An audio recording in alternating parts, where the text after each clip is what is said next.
Imagine receiving a text message that reads, "You're beautiful." A compliment, right? But wait a minute, is it really?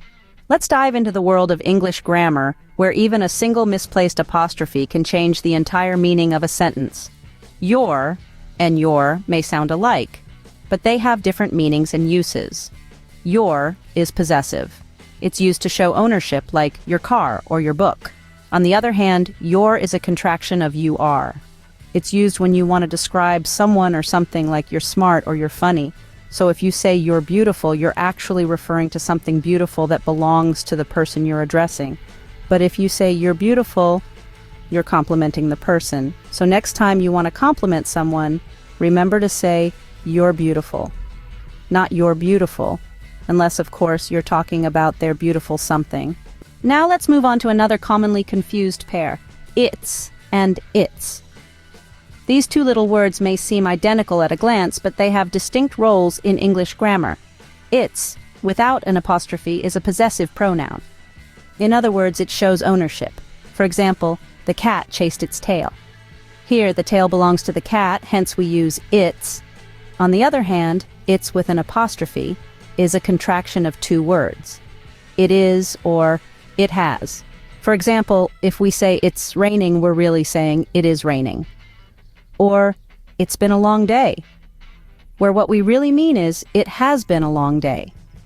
These differences might seem tiny, but they're crucial to conveying your intended meaning. So remember, it's with an apostrophe is always short for it is or it has. It's without an apostrophe is like his and her. It shows possession. Now let's tackle one of the most confusing sets in English grammar. There, and there. These three words sound the same, but they have different meanings and uses. It's essential to know the difference, especially when you're writing. Let's start with there. There is used to refer to a place or a position. It can be specific or non-specific. For instance, if you're talking about a beautiful park in your city, you might say, "There is a beautiful park in our city." The word there in this case is pointing to the location of the park. Next, we have there. There is a possessive pronoun. It's used to show something belongs to or is associated with the people or things that we have already mentioned. For example, if you're talking about a family and their house, you might say, "Their house is beautiful." Here, there is showing that the house belongs to the family. Lastly, we have there. There is a contraction of they are. It's used to describe a state of being or action for multiple people. For instance, if you're talking about your friends who are at a concert, you might say, "They're at a concert." Here, there is telling us about the action your friends are doing. Now let's put all three in a sentence. Here's a fun example. They're going to their favorite restaurant over there. In this sentence, there is telling us about the action. There is showing possession of the favorite restaurant, and there is indicating the location of the restaurant.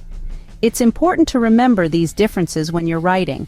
Using these words incorrectly can confuse your reader and can even change the meaning of your sentence. So remember, there is a place, there is possessive, and there means they are. It's as simple as that. Last but not least, let's talk about to and to. These tiny words can cause big confusion, but fear not, we're here to clear things up. You see, to is a versatile little creature. It can serve as a preposition, like when you go to the store, or it can be part of an infinitive, like when you want to dance. Simple enough, right? Now let's move on to to. This word is like the extra topping on your pizza. It means also, as in I want pizza too. Or it can mean excessively, like that's too much pizza. But who are we kidding? There's no such thing as too much pizza. So here's the takeaway. If you're heading somewhere or doing something, use to. If you're tagging along or if something is over the top, use to. So if you're going somewhere, use to. If you're also going or it's more than enough, use to. Let's quickly recap what we've learned today. We've tackled some of the most common yet tricky grammar mistakes in the English language. We've learned that your is a possessive pronoun while your is a contraction of you are. Its is also a possessive pronoun, whereas its is a contraction of it is or it has. We've discovered that there indicates a place, there is a possessive pronoun, and there is a contraction of they are.